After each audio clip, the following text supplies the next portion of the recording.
성도 우리는 지금 마지막 때를 살아가고 있습니다.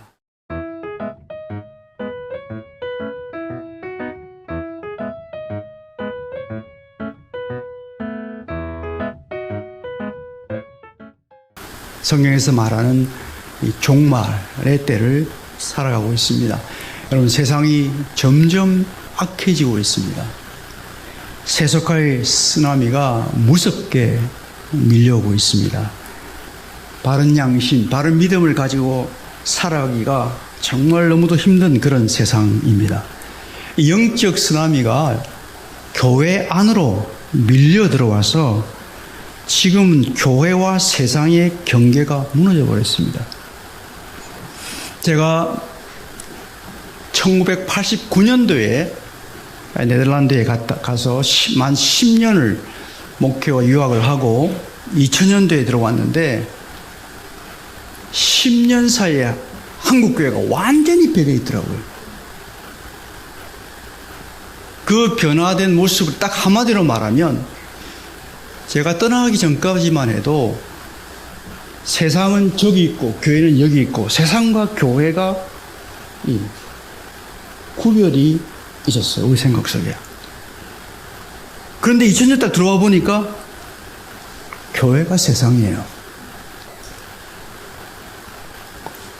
경계가 무너져 버렸어요. 예수 믿는 자들이 생각하는 거나 추구하는 거나 가치관이 하나님이 없는 세상과 아무 차이가 없어요. 하나님 없는 자들이 추구하는 그런 것들을 우리는 하나님의 이름으로 그냥 추구할 뿐이지 아무것도 달라진 게 없는, 교회가 세상이 되어버렸어요. 믿는 자들이 고백하는 그 하나님은 죽은 관념일 뿐, 예배에도 삶에도 그 하나님은 보이지 않았습니다. 한국 교회가 급속히 무너지고 있었습니다. 2000년 들어왔을 때 벌써 한국 교회는 1900년도를 기점으로 급속한 세속화가 시작되어서 계속 내리막길을 지금 치닫고 있습니다. 코로나 사태를 지나면서 완전히 지금 이제 밑바닥으로 지금 떨어지고 있습니다. 교인들이 교회를 계속 떠나고 있습니다. 주일학교가 붕괴되고 있습니다. 지금 신학교에 지원자가 없어서 정원 미달 사태가 벌어지고 있습니다. 작은 규모의 신학교들은 이미 다 문을 다 닫았어요. 신학생이 없어요. 메이저 큰 교단들도 지금 미달 사태로 들어갔어요. 자, 이 나라를 보나 교회를 보나 미래의 희망의 빛이 보이지 않아요. 우리는 이런 시대를 지금 살아가고 있습니다. 제가 6년 전에 신학교 교수직을 은퇴했는데요. 은퇴 1년을 앞두고 연락이 왔습니다. 가정교회가 주최하는 신학 포럼에 와서 논문을 발표해 줄 수 있느냐 하는 거죠. 그래서 제가 평소에 가정교회에 관심이 굉장히 많았거든요. 그래서 제가 하겠습니다. 그렇게 하고 19년도에 제가 논문을 발표했습니다. 그 논문을 제가 준비하면서 실제로 가정교회 세미나에 제가 참석을 직접 해서 가정교회 현장을 눈으로 보면서 이 가정교회가 무너지는 한국교회와 세계교회 회복의 대한 모델이구나. 이 마지막 때에 지금 한국교회와 전 세계교회가 지금 막 무너져가고 있는데, 붕괴되고 있는데, 이 가정교회야말로 대한 모델이구나 확신을 가지게 되었습니다. 여러분, 가정교회의 비전이 뭐죠? 가정교회 비전이 뭔지 아세요? 자, 가정교회 비전을 함께 읽겠습니다. 다 같이 시작. 온 세계의 교회가 성처적 모습을 회복하여 목회자와 성도의 사역이 성처적으로 구분되고 생활화된 전도로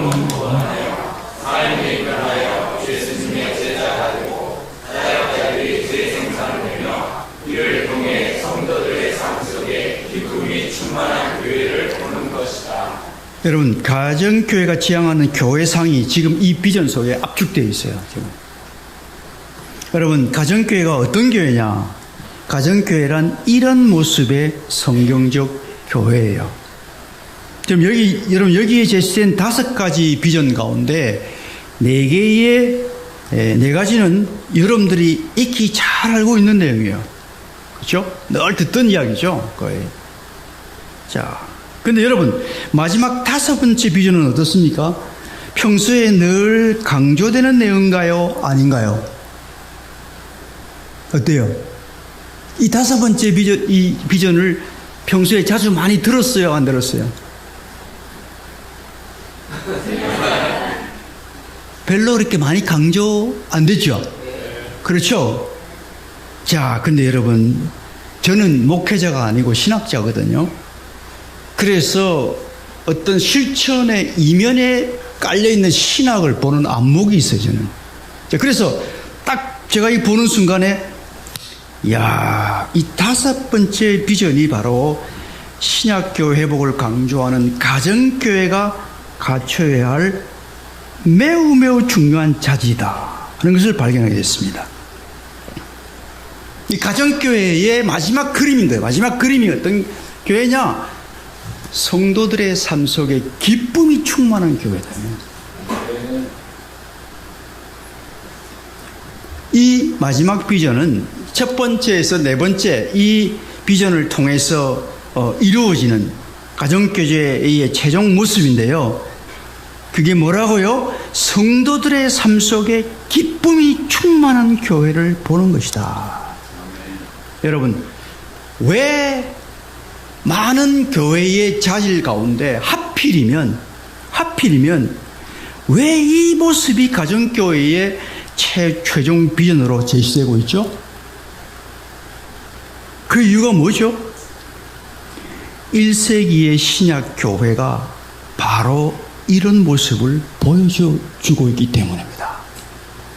우리가 신학교회 회복 이야기하는데 그 신학교회가 정확하게 보여주는 모습이 바로 이 모습이라는 거예요. 신학교회는 한마디로 기쁨이 충만한 교회였습니다. 여러분, 여기서 말하는 이 기쁨은요, 우리가 하나님과의 바른 관계 속에 있을 때에 주어지는 구원의 선물입니다. 이 기쁨이 있는 곳에 누가 있느냐? 이 기쁨의 근원인 하나님이 계세요. 기쁨이 충만한 우리 안에 하나님이 계세요. 그리고 기쁨이 충만한 내 안에 하나님이 계세요.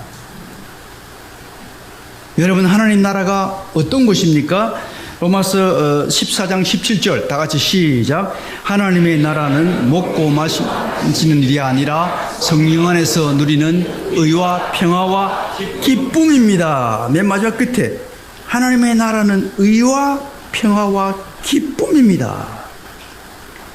그러므로 여러분, 기쁨이 충만한 그 현장은요, 하나님 나라가 여기에 임했습니다, 하나님 나라가 여기에 도래했습니다 하는 강력한 사인이에요. 하나님의 나라에 대해서 신학적으로 이런저런 많은 교리나 이론을 말할 수 있지만 그것을 통해서 하나님 나라가 임하는 것이 아니고요, 성도들의 삶 가운데 기쁨이 충만한 그 자리에 하나님 나라가 임한다는 거예요. 여러분, 교회가 이 땅에 존재하는 이유가 무엇일까요? 세상을 향해서 하나님과 천국을 보여주기 위해서 존재합니다. 여러분, 이웃을 향해서 이렇게 말할 수 있어야 돼요. 여러분, 하나님을 보고 싶습니까? 우리 밝은 교회로 오세요. 하나님이 여기 계십니다. 여러분, 천국을 보고 싶습니까? 우리 교회로 오세요. 여기에 천국이 있습니다. 우리는 이렇게 말할 수 있어야 돼요. 우리 속에 있는 기쁨을 통해서 우리는 세상 사람들에게 하나님을 보여줄 수 있고 천국을 보여줄 수 있기 때문입니다. 가정교회란 이런 교회로 돌아가자는 교회 갱신운동입니다. 이런 교회가 곳곳에 세워질 때 한국 교회에 소망이 있고 세계 교회에 희망이 있습니다. 이번 집회를 통해서 여러분, 교회가 가정교회의 이 비전을 다시 한번 확인하고 실제로 이러한 교회를 체험하는 그런 기회가 되기를 바랍니다. 우리 하나님께서 우리에게 행하신 그 큰일, 크고 놀라운 구원에 감격하면서 우리 안에 큰 기쁨이 터져나오는 은혜가 있기를 바랍니다. 오늘 이 소개되고 있는 이 교회는 지금부터 2000년 전 1세기 로마 제국의 통치하에 있던 소아시아 지역에 오늘날의 터키 지역에 여기저기 흩어져 있던 가정교회들입니다. 자, 이 1절에 보면 5곳의 지명이 나오죠. 5곳 지명이 나오는데, 당시에 여러분 아시는 대로 당시에는 이 사도가 쓴 편지를 전달자가 직접 들고 여러 지역들을 막 다니면서 방문을 해서 그들 앞에서 서신을 읽어주었습니다. 그래서 이 5가지 지역을 어떤 경로로 이렇게 돌았는지에 따라서 아마 최소한 6교회 내지 좀 많으면 10교회 정도의 이 가정교회에서 이 서신이 읽혀졌을 것으로 주석가들이 그렇게 추정하고 있습니다. 자, 그러니까 이 지금 1세기 때에 읽혀졌던 이 사도 베드로의 서신이 지금 20세기가 되어서 21세기가 되어서 지금 대한민국 남양주시의 밝은 교회에 와서 지금 읽혀지고 있습니다. 여러분 참 놀랍지 않습니까? 오늘 본문과 6절이 당시 가정교회가 어떤 모습이었는지를 특징적으로 보여주고 있는데요. 6절 말씀 자, 같이 한번 읽어볼까요? 시작. 그러므로 여러분이 지금 잠시 동안 여러 가지 시련 속에서 어쩔 수 없이 슬픔을 당하되었다 하더라도 기뻐하십시오. 자, 여러분 여기에 이 세번역 이 성경은 이 문장을 여러분 기뻐하십시오 이렇게 명령형으로 번역하고 있죠. 그런데 다른 대부분의 번역본들은 여러분들이 기뻐하고 있습니다 이렇게 서술형으로 번역하고 있습니다. 그러니까 성경에 보면 이제 이렇게 역본들이 좀 다르거든요. 옛날에 기록할 때 약간씩 다르게 번역된 부분들이 있는데 지금 그래서 개역개정 번역을 보면 이렇게 돼 있어요. 이렇게 번역한 성경들이 훨씬 더 많아요. 다 같이 시작. 그러므로 너희가 이제 여러 가지 시험으로 말미암아 잠깐 근심하게 되지 않을 수 없으나 오히려 크게 기뻐하는도다 이렇게 돼 있어요. 그러니까 여러분들이 여러 가지 지금 시련을 당해서 잠깐 근심하지 않을 수 없는 그런 상황임에도 불구하고 여러분들이 오히려 크게 기뻐하고 있습니다. 원래 이렇게 번역이 되는 거예요. 자, 여러분, 이 말씀에 의하면 본문의 가정교회들이 우리에게 보여주는 특징이 뭐죠? 여러 가지 시련과 슬픔을 당하고 있는 상황 속에서 크게 기뻐하고 있는 것입니다. 상황적으로 지금 시련과 슬픔이 있어요. 어려움이 있어요. 그런데 오히려 크게 기뻐하고 있어요. 신기하죠? 이게 세상에서 찾아볼 수 없는 교회의 모습이에요. 여기서 세상 사람들이 살 수 없는 하나님을 보게 되는 것이죠. 천국을 보게 되는 것이죠. 여러분 상상이 되십니까? 어떻게 이런 일이 가능할까요? 고난과 지금 슬픔을 당하고 있는데 어떻게 기뻐할 수 있어요? 그것도 어떻게 크게 기뻐할 수 있을까요? 여러분 여기에 이 동사 기뻐하다는 이 동사의 이 원어는요 보통 그런 우리가 생각하는 그런 기쁨이 아니고요 우리 마음 깊은 곳에서 기쁨이 폭발적으로 터져 나오는 것을 뜻해요. 여러분 이 기쁨이 어떤 기쁨이라고요? 자 8절 말씀을 보세요. 이 8절 말씀이 이렇게 나옵니다. 자, 다 같이 시작. 여러분은 그리스도를 본 일이 없으면서도 사랑하며 지금을 보지 못하면서도 믿으며 말로 표현할 수 없는 영광을 누리면서 기뻐하고 있습니다. 아멘. 어떤 기쁨이라고요 지금? 말로 표현할 수 없는 기쁨. 자, 우리 여기 말로 표현할 수 없는 즐거움과 영광을 누리면서 기뻐한다 그랬는데, 이제 이 다른 역본을 보면 말로 표현할 수 없는 기쁨과 하늘의 영광으로 가득 차서 기뻐하고 있습니다. 이렇게 되어 있어요. 나중에 다시 우리가 이것을 살펴보겠지만, 이 말로 표현이 안 되는 기쁨이에요. 말로 표현이 안 되는 거예요. 세상 어디에서도 무엇으로도 맛볼 수 없는 그 기쁨이에요. 말로 표현이 안 되는 그 기쁨이 이들에게 막 터져 나오는 거예요. 여러분, 이 기쁨이 지금 이들이 어떤 상황 속에서 이런 기쁨을 누리고 있다고요? 여러 가지 시련과 고난 속에서. 지금 1세기의 초대교회, 신약교회 성도들, 특히 소아시아에 있는 이 성도들은 지금 그들을 둘러싼 모든 환경은 시련이 있고 고난이 있고 힘들고 슬픔이 있고 어려움이 막 겹겹이 둘러싸고 있는 거예요. 그런데 오히려 말로 표현할 수 있는 기쁨이 그들 마음속에서 터져 나오는 거예요. 이게 바로 가정교회예요. 이게 여러분들 어디 갔어요? 이게 신약교회 가정교회예요, 여러분. 이 교회를 오늘 이 21세기에 우리가 회복하자는 운동이 가정교회 운동이에요. 여러분, 자, 우리가 당시에 1세기의 신약교회들을 이해하려면요, 성도들이 그 사회 속에서 어떤 신분으로 살았는지를 살펴볼 필요가 있습니다. 그것을 보여주는 단어가 있는데 그게 1절에 나그네라는 단어입니다. 나그네. 1절에 나그네라는 단어 나오죠. 여러분, 이 단어를 우리는 지금까지 비유적으로 그렇게 이해를 해왔어요. 자, 여러분들 또 영적으로 우리는 이 세상에서 영적인 나그네입니다. 이렇게 영적으로 이렇게 해석을 해왔는데, 원래 이 단어는요, 그런 비유적으로 사용된 단어가 아니에요. 이 가정교회 성도들의 당시 사회적 신분을 나타내는 단어입니다.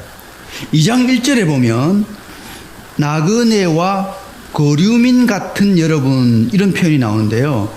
여기 정확한 이 번역은 나그네와 거류민 같은 여러분이 자체가 벌써 비유적으로 설명하고 있는데, 이 원래 정확한 번역은요, 나그네와 거류민으로서의 여러분, 이렇게 되어 있어요.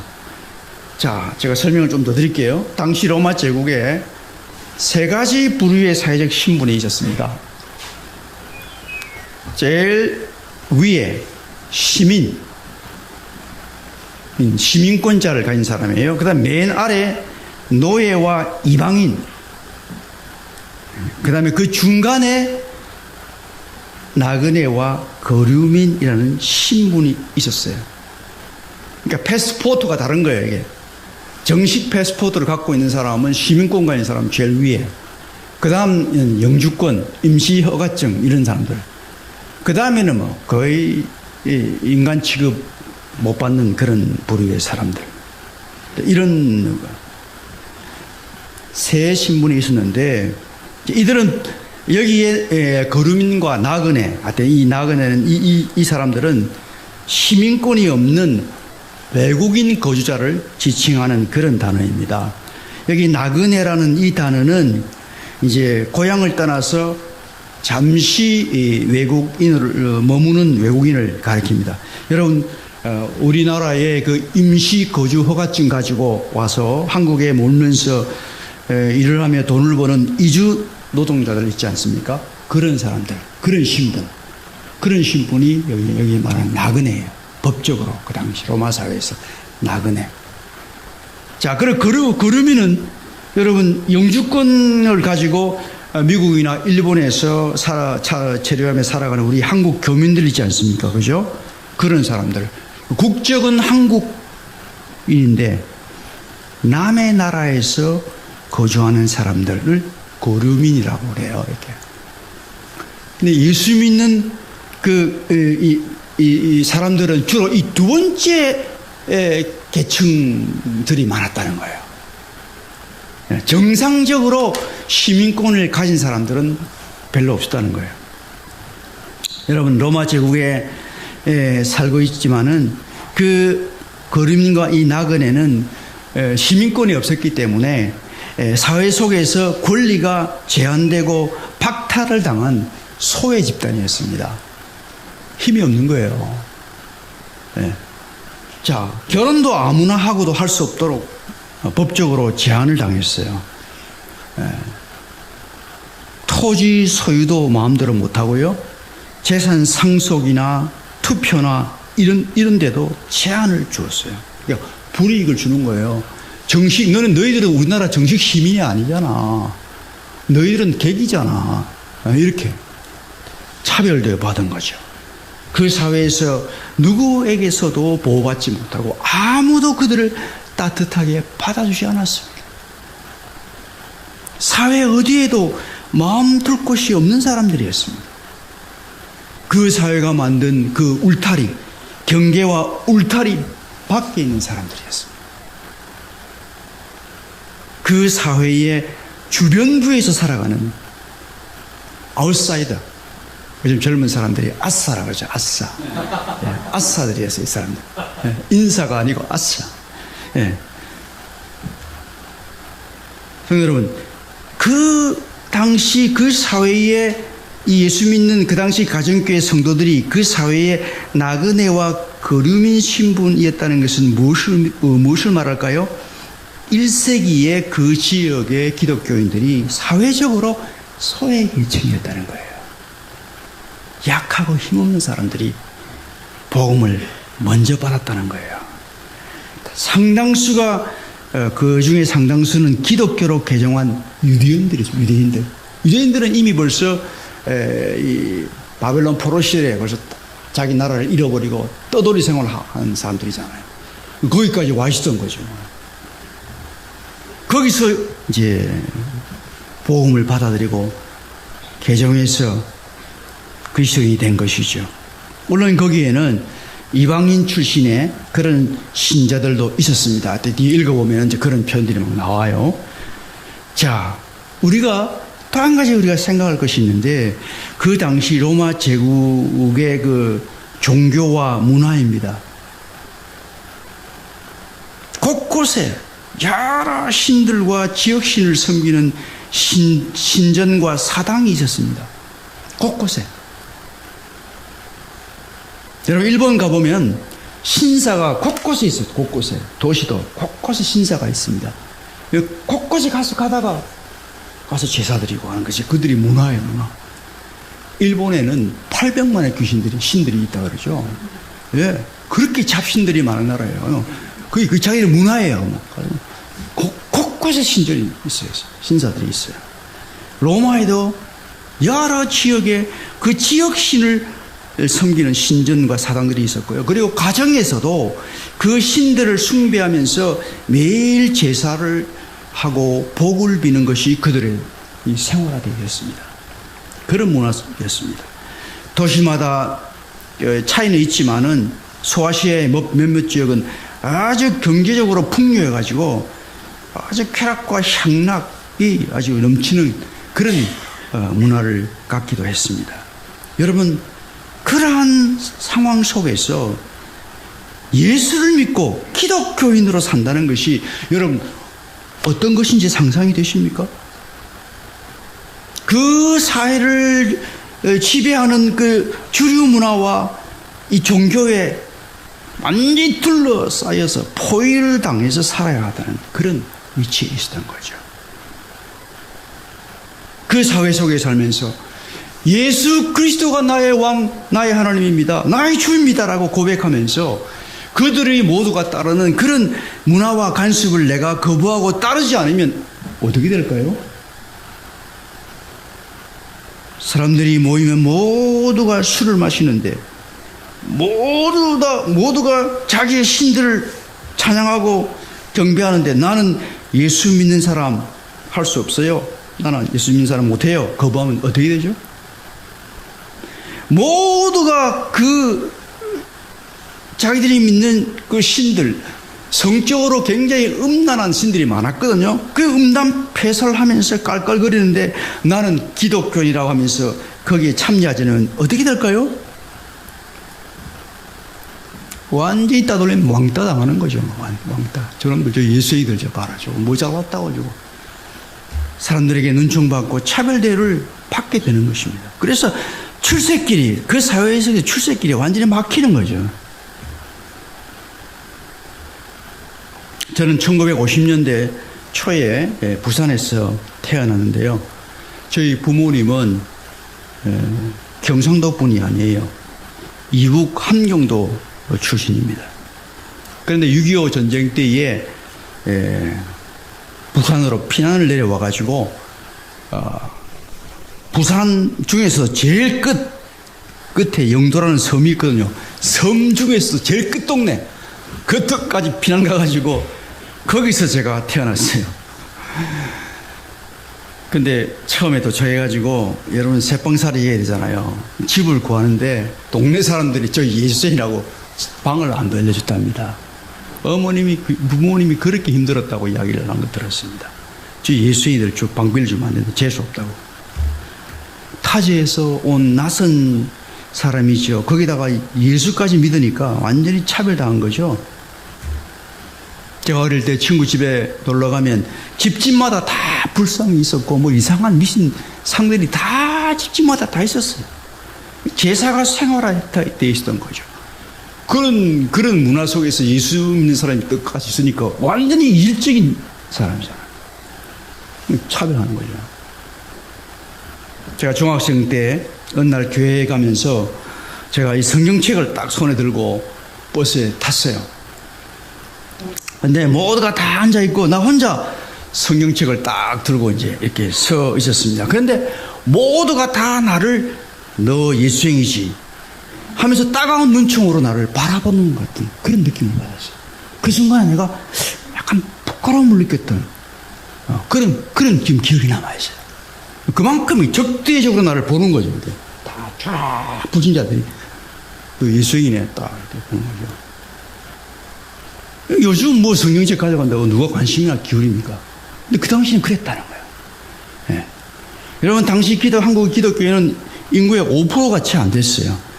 예. 이 기독교의 적대적인 기존의 전통교회와 주류 문화에 완전히 둘러싸인 사회적 소수자요, 약자였던 거죠. 힘없는 약자. 1세기의 그리스도인들은 그런 사람들이었어요. 사회적 약자들이었어요. 신분적으로 힘없는 사람들이었어요. 근데 십자가의 복음이 그들에게 전파되었어요. 하나님의 은혜가, 구원의 은혜가 그들에게 임했다고요. 그 사회에서 힘있고 가진 자들 많았는데 그들에게 복음이 먼저 가지 아니하고 그 사회에 약한 자, 힘없는 자, 가난한 자들에게 복음이 들어갔어요. 그들은 훨씬 더 제가 살던 그런 어릴 때의 그런 분위기보다 훨씬 더 강력한 이교의 문화로 둘러싸여서 그들의 위협과 유혹 속에서 살아야만 했습니다. 그 속에서 여러분 이 나그네 신분으로 믿음과 양심을 지키며 산다는 게 여러분 얼마나 힘들었겠습니까? 자, 근데 여러분 그들이 사회적으로 그 사회의 나그네 신분이었지만 힘없는 약자의 신분이었지만 그들은 전혀 다른 차원의 나그네였습니다. 바로 이어서 등장하는 단어가 그것을 보여줍니다. 자, 1절 말씀 다 같이 시작. 예수 그리스도의 사도인 베드로가 분도와 갈라디아와 갑바도기아와 비두니아에게 흩어져 사는 나그네들인 택하심을 입은 이들에게 이 편지를 씁니다. 아멘. 자, 여러분 앞에 나그네란 말 나오죠. 이들이 너희들을 나그네들인데, 사회적으로 나그네들인데, 그 나그네는 나그네인데 어떤 나그네예요? 택하심을 입은 나그네. 다른 말로 말하면 선택받은 나그네. 누구에게 선택받은 나그네라고요? 하나님께 선택받은 나그네. 세상에서는 버림받고 선택받지 못한 사람들이지만 그 사회의 중심부에 들어가지도 못하고 주변부에서 살아가는 사회적 약자들이지만 이것은 세상의 관점일 뿐, 하나님의 관점에서 볼 때 그들은 하나님의 선택을 받은 나그네였습니다. 이게 초대단위교회 성도들의 모습입니다. 세상과 전혀 다른 목적, 전혀 다른 사명을 위해서 세상에서 뽑힌 자들이었어요. 하나님이 점 찍어서 선택한 사람들이었어요. 세상과 다른 방향, 전혀 다른 목적지를 향해서 순례하는 나그네로 하나님이 뽑은 거죠. 자, 2장 9절 말씀을 다 같이 읽겠습니다. 시작. 그러나 여러분은 택하심을 받은 족속이요 왕과 같은 제사장들이요 거룩한 민족이요 하나님의 소유가 된 백성입니다. 그래서 여러분을 어두움에서 불러내어 자기의 놀라운 빛 가운데로 인도하신 분의 업적을 여러분이 선포하는 것입니다. 아멘. 자, 이 말씀 속에서 구원받은 우리가 누구인지 교회의 정체성과 사명을 분명하게 지금 선포하고 있습니다. 여러분 분명히 기억하십시오. 교회는 세상과 다른 존재입니다. 존재가 다르고 소속이 다릅니다. 우리의 소속이 어디죠? 우리를 부르신 하나님입니다. 우리는 하나님께 속한 자입니다. 이 세상에 속한 자가 아닙니다. 이어지는 본문 2절은 우리를 하나님 자신의 거룩한 소유가 되게 하시려고 성부, 성자, 성령 삼위 하나님이 우리를 위해서 행하신 구원 사역을 지금 2절에 설명하고 있습니다. 2절을 읽으면 가슴이 벅차오릅니다. 여러분, 세상을 살아갈 때 때때로 우리를 둘러싼 현실이 우리의 삶을 압박합니다. 우리를 답답하게 합니다. 낙심케 합니다. 때로는 주님의 일에 열심히 헌신할 때도 그런 때를 만납니다. 열심히 내가 주를 섬기는데도 불구하고 내 앞에 현실은 너무 어렵고 힘들어. 기도해도 현실은 변하지 않고 신앙 양심대로 살고 싶은데 그렇게 살기가 너무 힘들어요.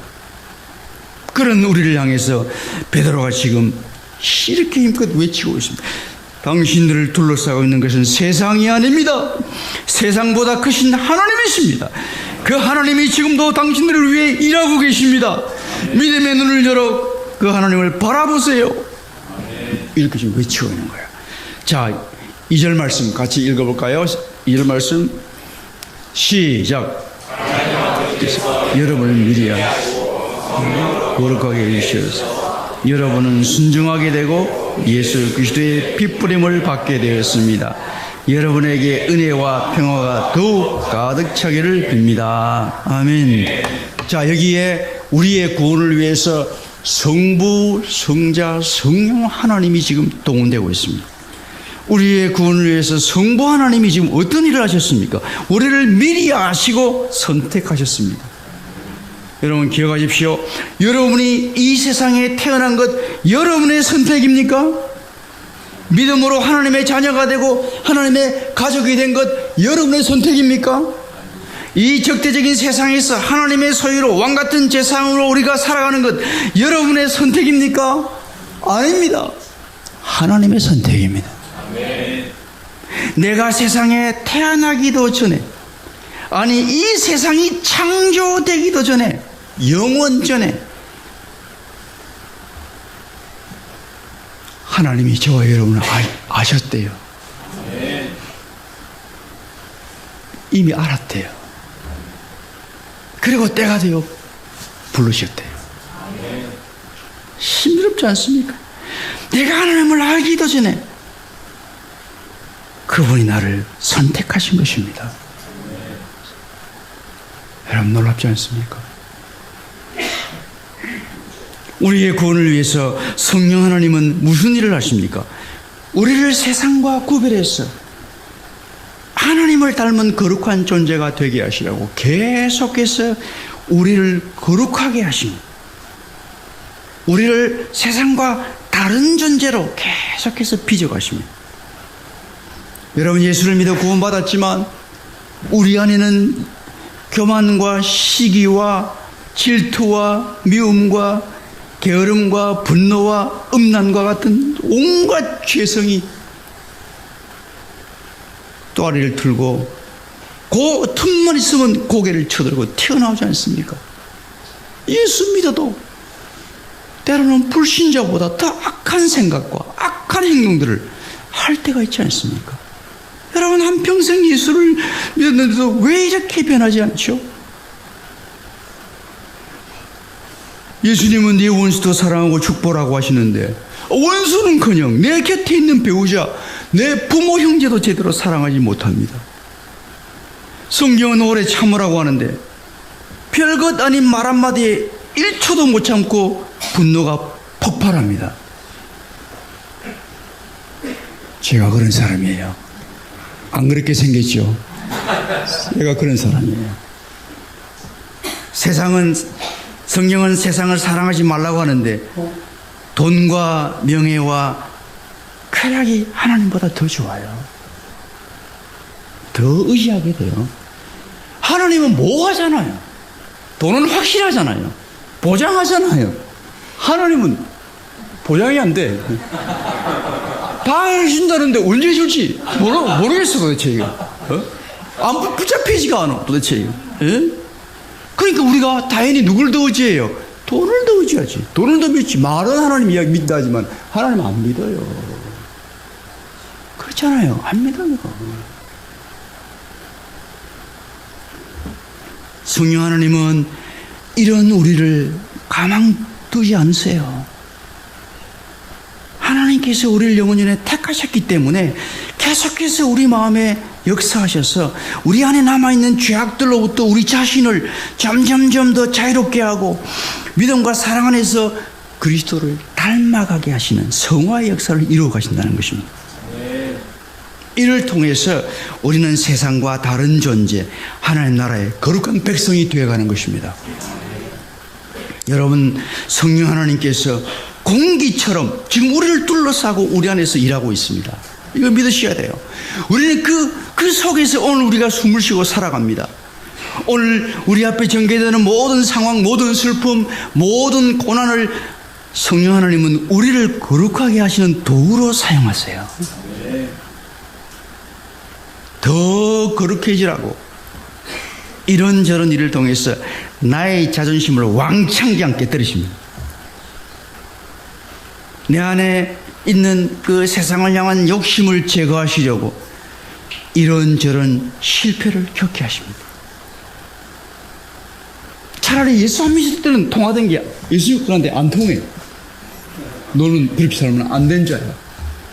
너는 세상 가는 길로 가는 자가 아니야. 방향이 달라. 다르게 살아야 돼. 너는 막아버리는 거죠. 내 안에 있는 교만을 제거하고 겸손케 하시려고 인간과 인간 관계에 이런저런 어려움을 허락하십니다. 자꾸 나를 힘들게 하는 사람 붙여주시는, 자꾸 나를 피곤하게 하고 괴롭힌, 나에게 교만을 제거하고 겸손하라고 그렇게 하시는 거예요. 우리를 거룩하게 하시는 성령의 역사는 우리가 주님 앞에서는 그날까지 계속됩니다. 지금은 저희 어머님이 천국에 가셔가지고 3년 전에 98세로 전과하셨는데 지금은 이제 그럴 일이 없었는데 명절 때마다 우리 집에는 전운이 감돌았습니다.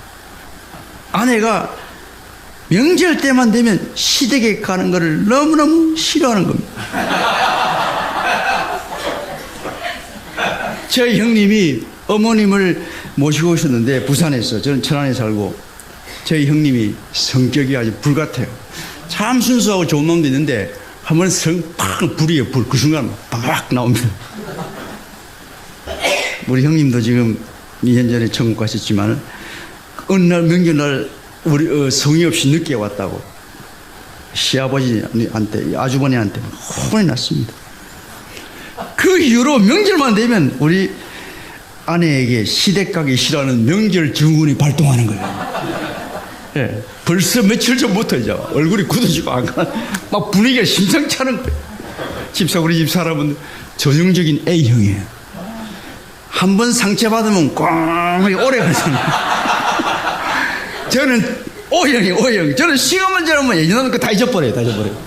집사람 꽝 오래 가요. 또 여자잖아요, 이렇게 또. 예.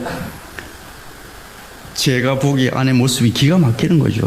아니, 목사 사모가 돼가지고 저렇게 마음이 좁아 터지다니. 한마디 하면 이제 한바탕 전쟁이 일어나는 거죠. 명절 때마다 그런 거예요. 명절 때 오면 이제 긴장되는 거예요. 근데 어느 날 기도 중에 불현듯 이런 마음이 떠오르는 거예요. 아, 내 속에 아내를 사랑하는 마음이었구나. 내가 지금까지 아내를 내 필요대로 이용만 해왔구나. 이런 생각이 들어요. 한 번도 그런 생각 안 해봤거든요. 근데 그날 기도하는데 그 생각이 딱 드는 거예요. 너무너무 부끄럽고 죄송하더라고요. 내가 지금까지 아내 편에 서서 우리 아내의 마음을 헤아릴 생각을 한 번도 해본 적이 없었던 거예요. 내가 목사라는 이름으로 목사 삼이면 적어도 이 정도는 돼야 되잖아. 가르치려고 했지. 아내가 왜 저렇게 힘들어하는지 그 마음속에 이런 지도 안 들어간 거예요. 아내에게 용서를 구했습니다. 그 이후로 저희 태도가 달라졌습니다. 명절날 아내가 원치 않으면 그래 안 가도 돼요. 그냥 혼자 집에 있어요. 그러고 이제 혼자 갔어요. 근데 몇 번을 그러니까 나중에 아내가 같이 동행하더라고요. 또. 명절 때마다 제가 겪었던 아내와의 벌인 그 전쟁은 내 속에 아내 사랑의 마음이 없음을 깨우쳐 주시려고, 그래서 나를 성화시키려고 성령 하나님께서 사용하신 수단이었음을 이제 깨닫게 되는 거죠. 얼마나 성령 하나님 이렇게 일하신다고요. 우리의 삶 가운데 구체적으로 우리가 겪는 힘든 상황, 우리는 다 모든 문제의 원인이 저기 있다고 생각해요. 저 사람에게 다 있는 거예요. 너 속에 문제가 있어. 네가 변화해야 돼. 깨우치는 거죠.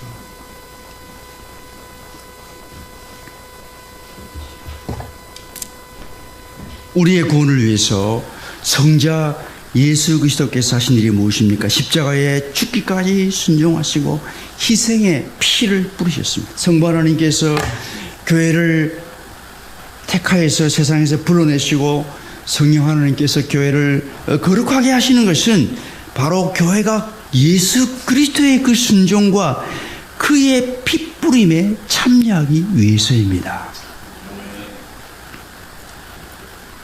베드로전서는 이제 2장 이후에 3장에서 계속 읽어보시면 교회가 어떤 곳이냐, 교회의 모습을 그리스도의 순종하심을 따라서 그리스도가 가신 그 순종의 길을 그대로 걸어가는 신앙 공동체임을 가르치고 있습니다. 그 길은 우리가 자연이지만 하나님의 종이 되어서 섬기는 길이고, 오직 선을 행하고 의를 위해서 고난을 받는 길입니다. 그 길은 악을 악으로 욕을 욕으로 갚지 않고 의인으로서 불의한 자를 대신하는 그리스도의 길입니다. 그 길은 죽는 길 같지만 사는 길입니다.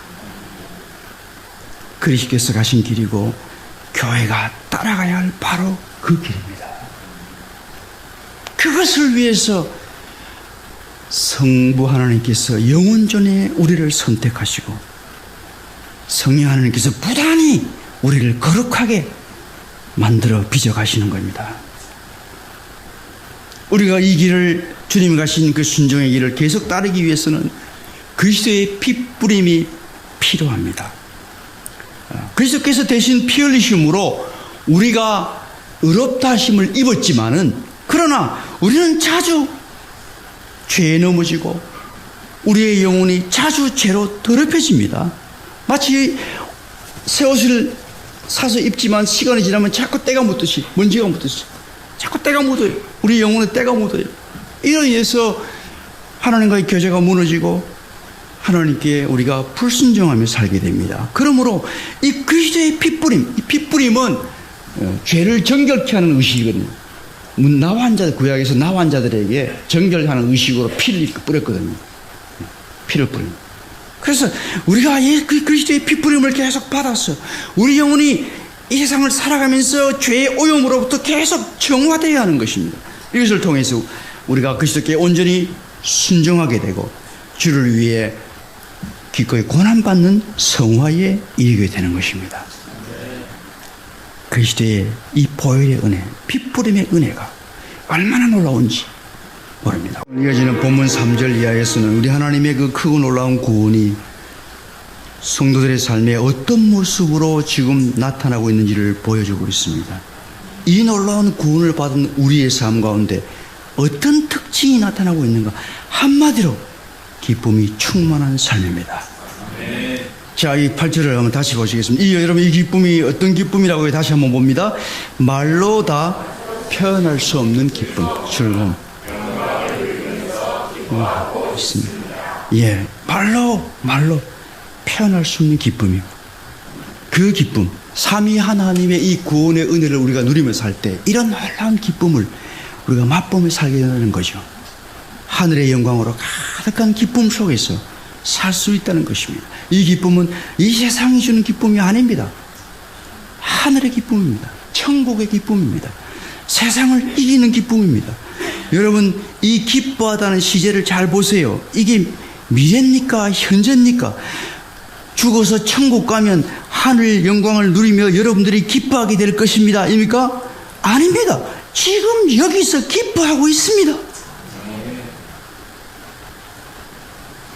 하늘의 기쁨, 천국의 기쁨을 지금 여기서 고난이 있고 아픔이 있고 죄와 슬픔이 있는 지금 여기서 누리는 현재적인 기쁨이에요. 놀랍지 않습니까? 성도 여러분, 이 1세기의 소아서의 그 나그네 신분의 이 가정교회 성도들이, 사회적으로 힘없고 약한 소외된 가정교회 성도들이 지금 이 하늘의 기쁨을 누리면서 기뻐하고 있다는 것은 이 행위가 무엇을 의미할까요? 여러분, 이 기쁨을 통해서, 하늘의 기쁨으로 충만한 삶을 통해서 그들은 자기들을 둘러싼 적대적인 세상을 향해서 말이 아닌 삶으로 지금 이렇게 선포하고 있는 겁니다. 로마 제국 사람들이요, 지금 여기에 천국이 임했습니다. 지금 여기 천국이 와 있습니다. 우리 교회로 오세요. 우리를 보세요. 여기에 하늘의 하나님을 아버지로 모신 하늘 가족 공동체가 여기 있습니다. 로얄 패밀리. 하늘 하나님 아버지가 우리의 아버지, 왕같은 지상들이 모인 하늘 가족 공동체가 있는 것입니다. 그들의 존재로, 그들은 삶으로 그 메시지를 사회를 향해서 선포하고 있는 것입니다. 여러분, 제가 초대에 여러분들에게 말씀드린 가정교회 비전이 뭐였죠? 다시 함께 있습니다. 시작. 온 세계의 교회가 성체적인 교회 모습을 회복하여 목회자와 성도의 사역이 성체적으로 구분되고 생활화된 전도로 영혼 구원하며 삶이 변하여 예수님의 제자가 되고 사역자들이 세상자 되며 이를 통해 너들의 삶 속에 기쁨이 충만한 교회를 닦을 것이다. 자, 다시 한번 5분을 다시 보세요. 다시. 이를 통해서 무엇을 보는 것이라고요? 성도들의 삶 속에 기쁨이 충만한 교회를 보는 것이다. 여러분, 이를 통해, 5번 앞에 있는 이를 통해가 무엇을 통해요? 앞에 있는 1, 2, 3, 4번의 비전의 실천을 통해서 1, 2, 3, 4번의 비전을 실천함으로써 이것을 통해서 맨 마지막으로 성도들의 삶 속에 기쁨이 충만한 교회를 보는 것이다. 자, 1, 2, 3, 4번을 제가 이렇게 다른 말로 한번 표현해 보겠습니다. 맞는지 한번 여러분이 한번 확인해 보세요.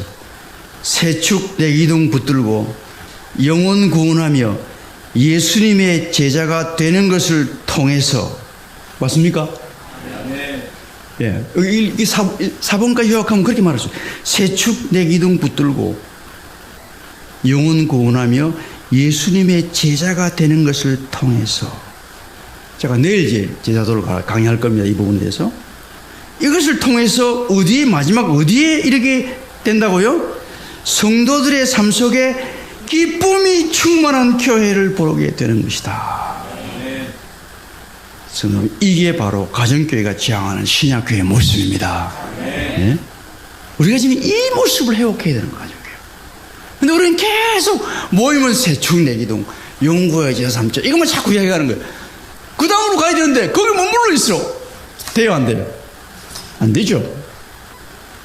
지금 종착역 가는 과정인데, 지금. 이걸 왜 가는데, 여기만 머물러서 안 되잖아요.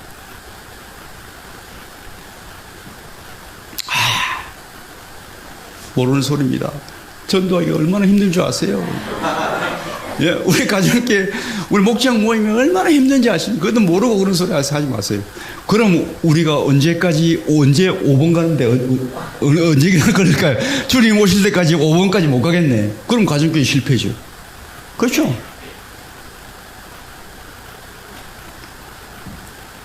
신약교회를 회복한다는 것은 이 5번째 비전인 성도들의 삶 속에 기쁨이 충만한 교회를 세상에 보여주는 것입니다.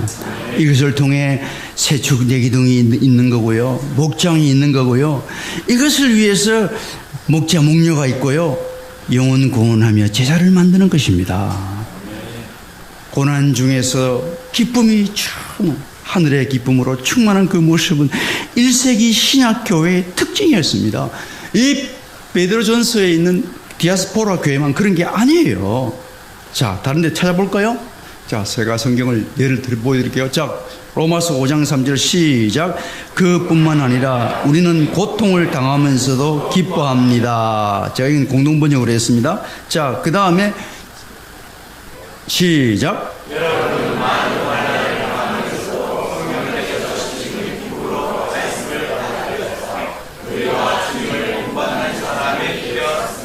앞에는 로마에 있는 가정교회에 보내는 편지, 그 다음에 데살로니가 교회에 가정교회에 보내는 편지입니다. 자, 그 다음에 요한일서의 공동체, 기독교 가정교회 공동체에 뭐라고 하십니까? 시작.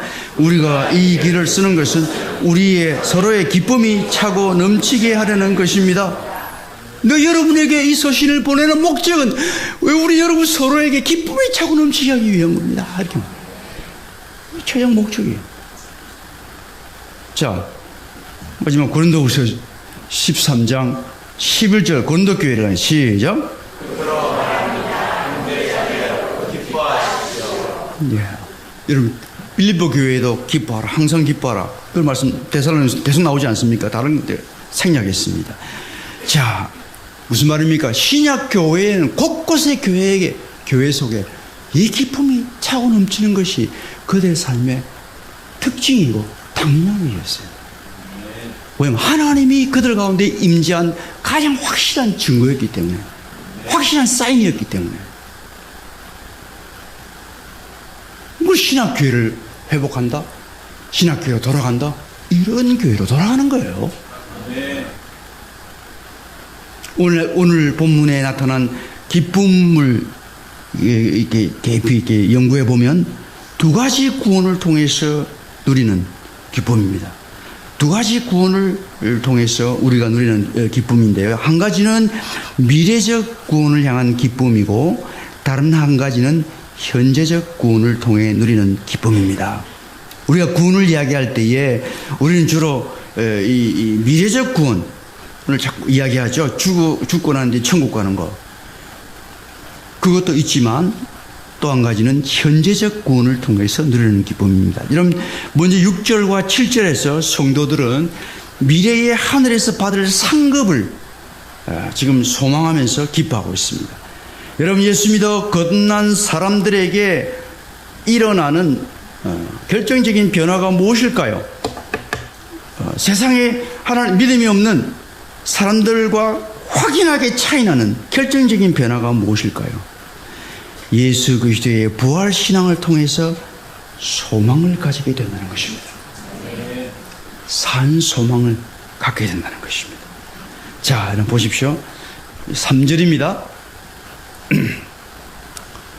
다 같이 시작. 그리하여 그 죽은 사람들 가운데서 예수 그리스도가 부활하심으로 말미암아 우리로 하여금 산 소망을 갖게 해주셨으며, 산 소망, 살아있는 소망. 이 소망은 썩어 없어질 땅의 것에 대한 소망이 아니라 죽음 너머의 내세에 대한 영원한 소망입니다.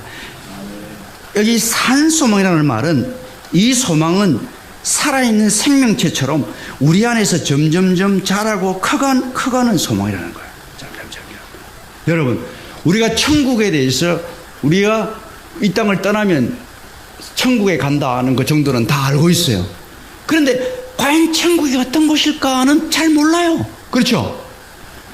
그리고 여러분, 우리는 예수 믿어서 영원한 생명을 얻었기 때문에 우리는 죽어도 천국 간다, 이런 거는 생각하지만, 천국은 너무나 영광스러운 곳이기 때문에 천국을 사모한다지만, 여러분 죽고 싶습니까? 안 죽고 싶죠. 죽음 생각하면 막 잠이 안 오고 두려워하는 사람이 있어요. 예수 믿어도 죽음만 생각하면. 아직도 소망이 안 자란 거예요. 내 속에서 안 자란 거예요. 이제 이 천국에 대한 확신이 점점 깊어지면 이 소망이 점점 자라게 돼요. 어느 날 저희 형님이 저한테 전화가 왔어요. 흥분된 목소리로 전화가 왔어요. 저희 형님은 성격은 좀 급하지만, 아주 우리 형님은 이 책을 많이 읽는 분인데, 이 영성 분야의 책을 아주 많이 읽어요. 특히 헨리 나우인의 책을 독파한 분이에요. 여러 책을 다 읽고 저보다 더 많이 읽는 것 같아요. 그래가지고 오늘 전화가 온 거예요. 내보고 전화한 거야. 흥분된 목소리로. 야, 내가 책을 읽었는데, 헬리나우인 책을 읽었는데 말이야. 야, 이 죽음이라는 게 이렇게 행복한 것인 줄 내가 이제 알았어. 야, 천국 가는 게 얼마나 영광스러운지 알아. 너 우리 어릴 때 초등학교 다닐 때 소풍날 막 손꼽아 기다렸지. 바로 그거야, 그거. 이러는 거냐, 그거. 소풍날 기다리는 바로 그 마음이야. 하면서 막 천국 가고 싶어서 막 못 견디는 사람처럼 저한테 막 이야기하는 거예요. 이제 소망이 확 커진 거죠, 이제. 저 형님은 저보다 6살 위거든요. 6살 위인데, 그 당시에 74세였어요. 74세. 그렇게 막 천국에 대한 소망이 막 점점 자라더니, 어느 날 등산 갔다가 와가지고 회사에 출근해서 사우나 갔다가 그냥 심정지로 바로 천국 가셨어요. 너무 빨리 가셔서 제가 참 인간적으로는 아쉽지만, 저희 형님이 천국을 사모했던 그 소망이 막 넘치는 그 모습을 제가 잃을 수 없어요. 죽음 가장 위대한 선물이라는 책, 그걸 읽고 소망이 확 커진 거예요. 근데 저희 형님이 돌아가시고 난 뒤에 책상에서 놀라운 문구가 발견됐어요. 이게 종이다 끄적끄적 써놨는데 딱 보니까, 아, 생각만 해도 좋으신 주님, 이 나와요. 와, 내가 깜짝 놀랐어요. 그걸 남긴 거야. 그 주님에 대한 소망이, 주님 만나고 싶은 소망이, 천국에 대한 소망이 확 자란 거예요. 그러니까 이 죽음이라는 것이 그냥 우리 소풍 기다리듯이 너무 기다려지는 거야. 막 죽음에 대한 어두운 그림자는 없는 거예요. 소망이 넘치니까. 이게 구원입니다. 이 구원의 능력입니다. 우리가 예수 그리스도의 부활을 믿게 될 때에 이러한 살아있는 소망을 우리가 갖게 됩니다. 우리 이 소망을 가지게 될 때에 우리는 하늘에 대한 예비된 천국과 상급을 점점 더 사모하고 소망하게 되는 것입니다. 자, 4절 말씀 보십시오. 시작. 썩지 않고 더러워지지 않고 낡아지지 않는 유산을 물려받게 하셨습니다. 이 유산은 여러분을 위하여 하늘에 가직되어 있습니다. 아멘. 여러분, 이 땅의 모든 것은 썩어 없어지고 시들고 낡아 없어지지만은 성도들을 위해서 하나님이 예비하신 천국, 그 천국과 상급은 영원히 지속되는 영광스러운 유산입니다. 구원받은 성도는 우리는 이 땅에서 이 천국을 날마다 소망하면서 살아갑니다. 그 천국을 소망할 때에 오늘도 우리 앞에 다가오는 이런저런 풍파와 모든 것들을 넉넉히 견디며 소망의 항구를 향해서 우리는 항해해 가는 것입니다. 이 땅을 살아가는 동안에 온갖 풍파가 우리를 향해 휘몰아치지만 하나님은 그 가운데서 우리를 보호하시고 영원한 그 나라로 안전하게 우리를 인도해 주십니다. 자, 18장 5절 말씀 시작. 하나님께서는 여러분의 믿음을 보시고 그의 능력으로 여러분을 보호해 주시며 마지막 때에 나타내기로 되어 있는 구원을 얻게 해 주십니다. 아멘. 우리에게 이 소망이 있기 때문에 우리가 이 땅을 살아가면서 우리에게 찾아오는 시련과 고난과 슬픔 속에서도 감사하고 기뻐할 수 있는 것입니다. 그런 것은 잠시 지나가는 것을, 오래가는 잠시 지나가는 것이고 우리에게 영원한 기쁨이 그 자리를 대신하게 되는 것입니다. 자, 6절 말씀 보십시오. 6절 시작. 그러므로 여러분이 지금 여러 가지 시련 속에서 어쩔 수 없이 잠시 슬픔을 당하고 있지만 오히려 크게 기뻐하고 있습니다. 아멘. 제가 5년 전에 이제 논문을 제가 가정교회 논문을 발표하고 난 바로 그 다음 해에 미국의 휴스턴 서울교회에 제가 연수를 간 적이 있습니다. 그 컨퍼런스의 마지막 날인데 그 초원지기들과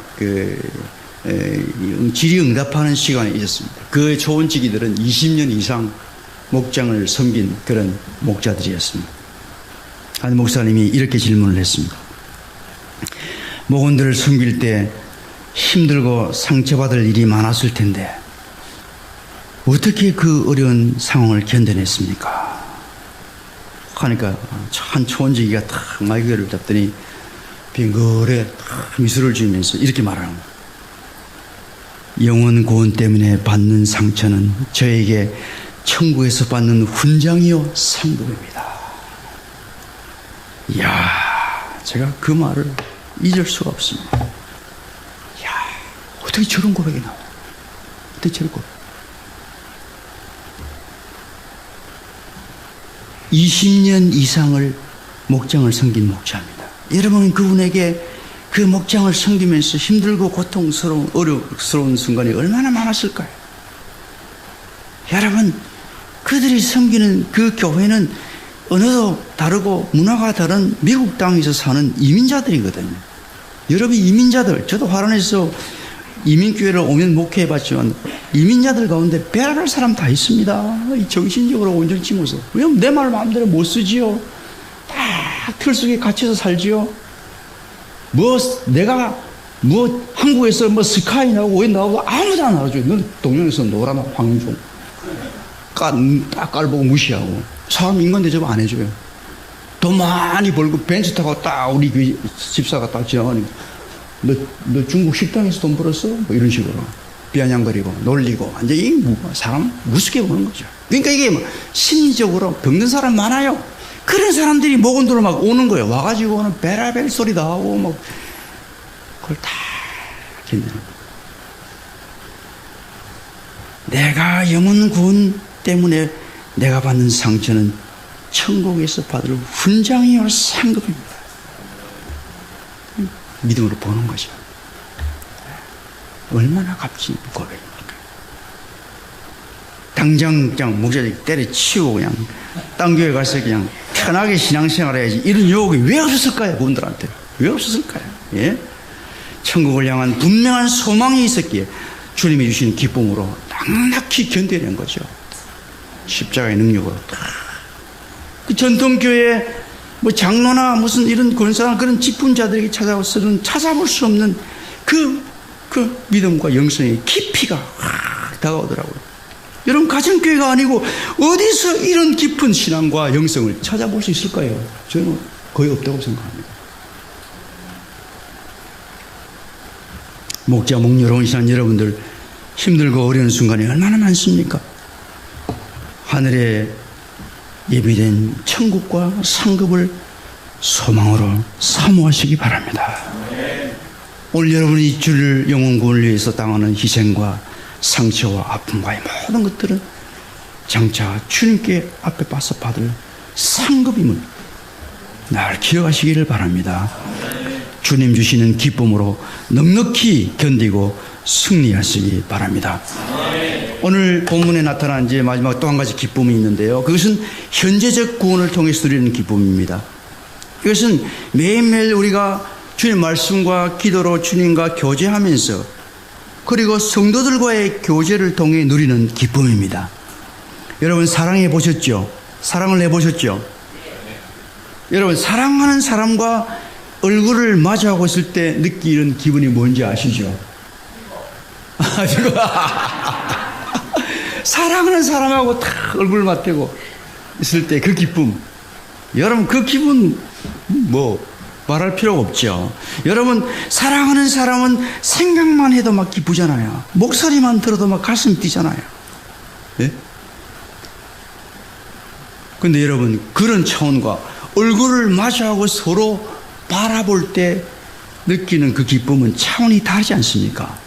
오늘 이 8절에서 말하는 이 기쁨은 우리가 주님의 임재 속에 머물러서 그 주님과 얼굴을 마주하고 있을 때 느끼는 바로 그 기쁨이에요. 여러분 여기에 신비가 있습니다. 여러분 우리가 육을 가진 인간이 어떻게 부활하신 주님과 얼굴을 마주할 수 있습니까? 아무리 우리가 주님을 사랑한다고 해도 우리는 그분과 얼굴을 마주할 수 없잖아요. 그런데 놀라운 것은 우리가 질적으로 그와 똑같은 기쁨을 지금 여기서도 누릴 수 있다는 것입니다. 이게 신비예요. 이 신비를 가르치는 교회가 가정교회라니까요. 그것을 경험하고 보여주는 교회가 가정교회라니까요. 그것을 위해서 여러분들이 부름받았다니까요. 선택받았다니까요. 자, 8절을 한번 다시 보시기 바랍니다. 시작. 여러분은 그리스도를 본 일이 없으면서도 사랑하며 지금 그를 보지 못하면서도 믿으며 말로 다 표현할 수 없는 즐거움과 영광을 누리면서 기뻐하고 있습니다. 아멘. 여러분 어떻게 본 일이 없으면서도 사랑하고 보지 못하면서도 믿고 어떻게 말로 다 표현할 수 없는 그 즐거움과 기쁨을 누릴 수 있느냐 하는 거예요. 얼굴을 마주할 때만 누릴 수 있는 그 최상의 가장 질적으로 높은 수준의 그 기쁨을 누릴 수 있다는 거예요. 어떻게 일이 가능할까요, 여러분? 우리 안에 계신 성령을 통해서 가능합니다. 성령이 누구시냐? 우리를 그리스도와 하나로 묶어주는 분이에요. 성령님은 우리를 그리스도와 하나로 묶어주세요. 성령 하나님이 우리의 눈과 귀를 열어주실 때에 우리는 말씀과 기도로 주님과 교제할 수 있습니다. 주님과 대화하며 그분의 음성을 들을 수 있습니다. 주님을 눈으로 본 적이 없는데도 우리는 그분을 사랑할 수 있습니다. 그분을 눈으로 보지 못하지만 성령의 역사로 우리는 그를 믿을 수 있습니다. 영적인 교제를 통해서 말로 표현할 수 없는 그 기쁨을 우리가 지금 여기서 누릴 수 있다는 것입니다. 그 기쁨을 가정교회들이 맛보고 있는 거예요, 지금. 자, 이제 마지막입니다. 우리가 주님과 교제하는 또 다른 길이 있습니다. 여러분, 그것이 무엇일까요? 믿음의 형제와 자매들이 함께 모여서 서로 사랑하며 교제하는 것입니다. 자, 이 보십시오. 마태복음 18장 20절 시작. 두세 사람이 내 이름으로 모인 자리 거기에 내가 그들 가운데 있다. 여러분 두세 사람이 내 이름으로 모인 자리가 어디죠? 목장이죠. 빙고 맞습니다. 목장이죠. 목장. 물론 여기에 예배드리는 여기도 맞지만 두세 사람이 주님의 이름 모인 자리가 목장이에요. 거기에 누가 계신다고요? 내가 누구죠? 부활 승천하신 예수 그리스도. 그분이 성령으로 그 가운데 임재해 계신다는 거예요. 그래서 그 성령님이 그 안에 계셔서 그리스도를 그들에게 나타낸다는 거예요. 어떻게 우리가 그리스도의 얼굴을 볼 수 있죠? 주님의 사랑으로 우리가 서로 사랑할 때, 믿는 자들이 서로 사랑할 때, 서로가 서로에게 작은 그리스도가 되면서 나를 통해 상대방이 그리스도의 얼굴을 보게 됩니다. 여러분, 이게 제사도의 중요한 원리가 돼요. 내가 지금 내일 특강할 거예요, 지금. 여러분, 이 사랑의 교제를 통해서 우리 안에 주님의 기쁨이 충만해집니다. 그래서 목장 모임을 제대로 하면, 목장의 신학을 제대로 알고 제대로 하면 목장 모임을 모일 때마다 기쁨이 충만해져야 돼요. 기쁨. 모이기 전부터 막 기쁨이 막 찾아와야 돼요. 생각만 해도 막 기뻐야 돼요. 저는 그런 게 뭔지 경험해 본 사람이에요. 그러니까 내일 간증할 거예요. 예. 기다리죠. 보고 싶어가지고. 기다려진다니까요.